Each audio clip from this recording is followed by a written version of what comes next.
Okay, hello! Welcome to Module 7. This is the big one. This is where you turn in your project. So please go to the guidelines and rubric. When you go to the Module 7 project assignment, there's the guidelines and rubric, and they tell you just exactly, they walk you through exactly what you are turning in for this assignment.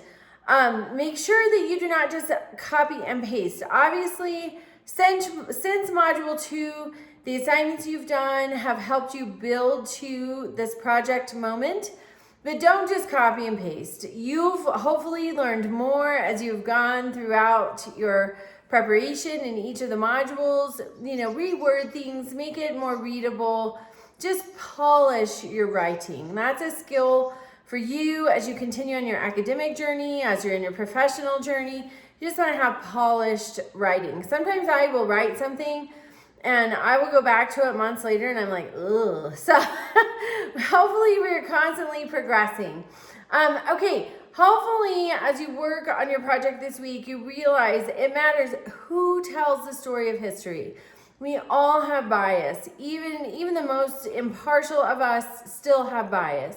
We all have an objective. For example, Dr. David Pilgrim wrote about the Mammy caricature, and it is thought by some that he did it in an effort to almost sort of humanize and justify slavery in the South. So, and maybe that was not his intention, but often we do have an intention when we want to tell a story.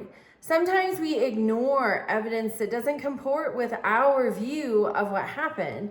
And so as historians, we want to look at everything. We want to have evidence that supports our thesis, and we want to have evidence that argues against our thesis. That is really how we have a complete picture. And as historians, that's really our responsibility, is to tell a complete story, not to leave anything out. Sometimes we want to leave out the hard stuff. Sometimes we want to leave out, again, anything that doesn't agree with our view of what happened, but that's dishonest. If you have evidence, it needs to be included, and then, so to speak, you just let the chips fall where they may. So that's my plug on that, and I hope you're learning about that. And also I hope it helps as we go forward. Then when you read information, you can think about who's the author.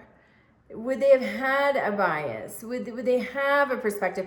And even if you don't know anything about the author, even sometimes as you read it, you can get a feel for what their objective was. For example, Gouverneur Morris was one of the founding fathers. He's less popular, but he is thought to have written the preamble to the Constitution. So I'm reading some of his writings. They're not really all that thrilling or exciting, and he goes on forever. But what I'm learning is he had an objective. His early writings, he wanted everybody to support declaring an independence from Great Britain. And I can see that in his writings. So hopefully that's something this class has equipped you with as you go forward. When you're reading things, you can sort of start to get a feel for, okay, they're trying to tell the story this way.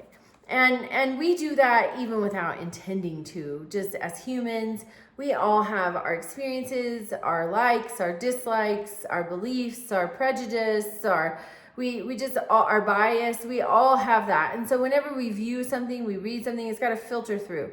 So we're all going to have a unique perspective, and that is a good thing. We just want to make sure that just because something disagrees with your perspective or you don't quite like it, you still need to include it. Okay, that's my plug on that. Go through the guidelines and rubric. They will set you up for a totally successful project submission. There's no discussion this week. Reach out with questions and have a wonderful week.